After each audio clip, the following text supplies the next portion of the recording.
I sowed more than 20 gardenia seeds, and only 5 of them actually germinated. Right now, they're about 1 inch tall. Gardenias are naturally slow growing shrubs, so I'm not expecting them to grow fast.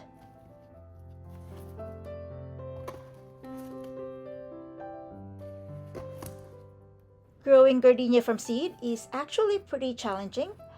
It takes patience and the results can be a bit unpredictable. The seeds can take weeks, sometimes even months, and sometimes they don't sprout at all, even if they seem okay. Gardenia seeds also lose viability pretty quickly, so older seeds usually have a much lower success rate. So, honestly, I feel pretty happy to have 5 healthy seedlings. I've already prepared 5 small pots, one for each seedling, so they're ready to be transplanted.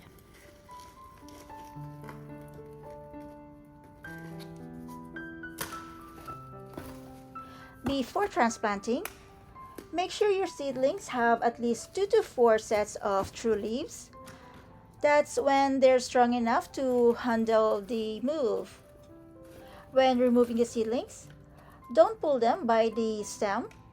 Use a spoon or a small tool and lift from the side.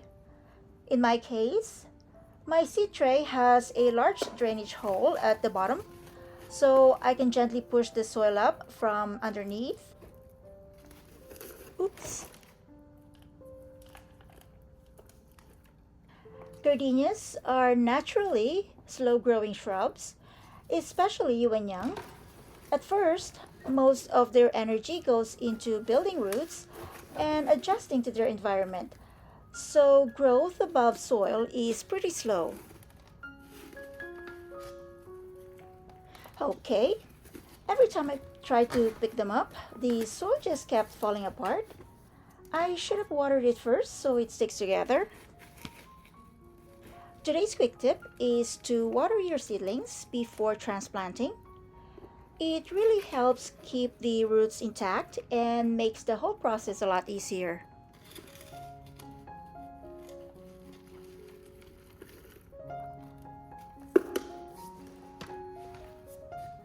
Gardenias grow best with strong light, especially in winter. They also like high humidity, steady warmth, and well draining, slightly acidic soil. And during the growing season, feeding them regularly will keep them healthy and growing strong. When it comes to flowering, gardenias need even more patience.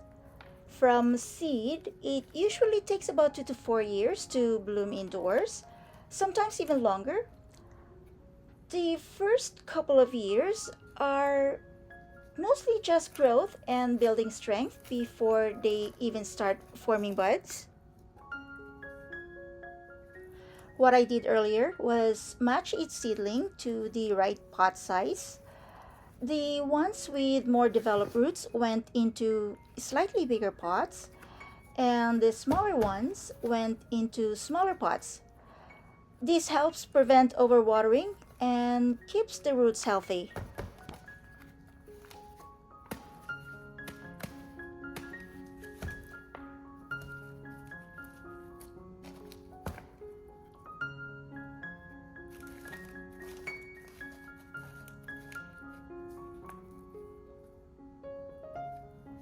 When planting, make sure not to bury the stem deeper than it was before.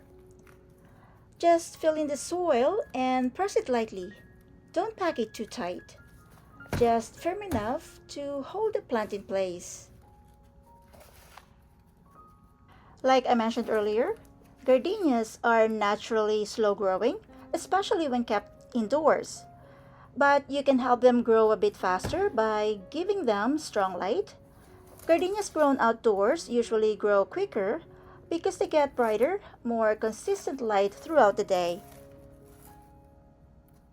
If you notice your plant isn't growing much, It's often due to a few common reasons.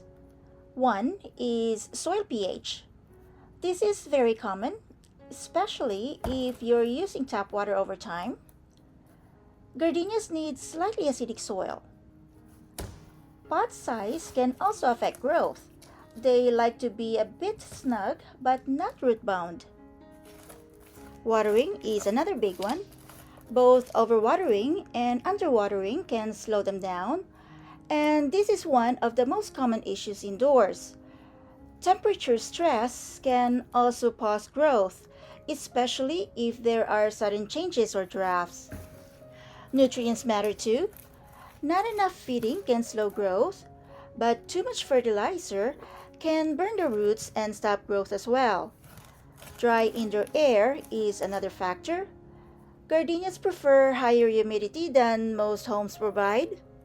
If you've recently transplanted, root stress can cause a temporary pause in growth. That's normal. And sometimes there's nothing wrong at all. Gardenias naturally grow in cycles and spend a lot of time building their roots first. Also, don't forget to check for pests. This is easy to miss. Common indoor pests include spider mites, aphids, and mealybugs.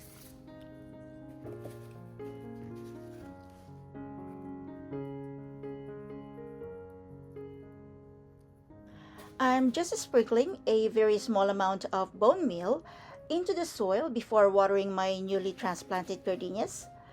This step is totally optional. I'm only using it because I happen to have a little bit on hand.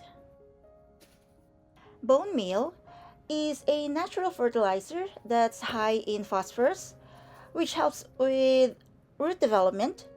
It can support stronger roots and may help plants settle in a bit faster after transplanting.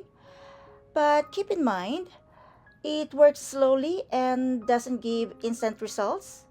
Also, if you use too much, it can damage your roots. For very young seedlings like these gardenias, it's really not necessary right away.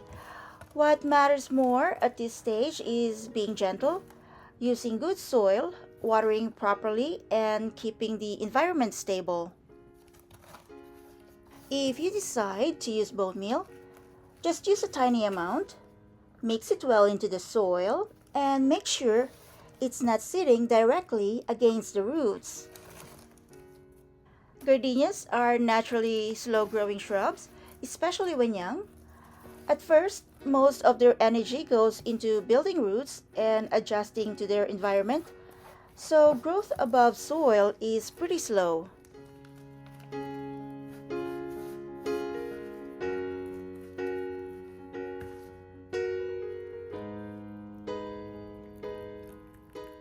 In the first 3 to 6 months, gardenia's growth is usually very slow because the plant is focused on building its roots. From about 6 to 12 months, growth starts to pick up and it may reach around 4 to 7 inches. By 1 to 2 years, the plant becomes more established and can grow to about 8 to 12 inches, depending on the conditions. So, a simple way to look at it is this.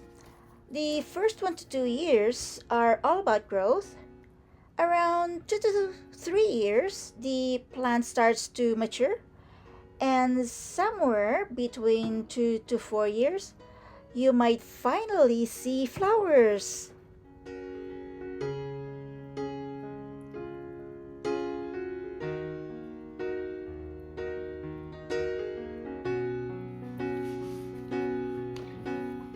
Here's an update on the gardenias. About a month after transplanting, they're still small, but they've grown quite a bit.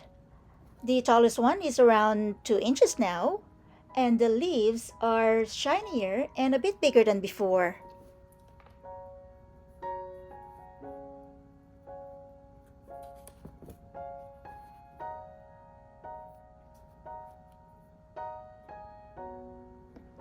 Thanks for watching.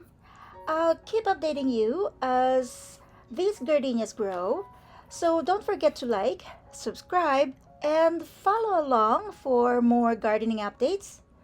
See you in the next video. Bye!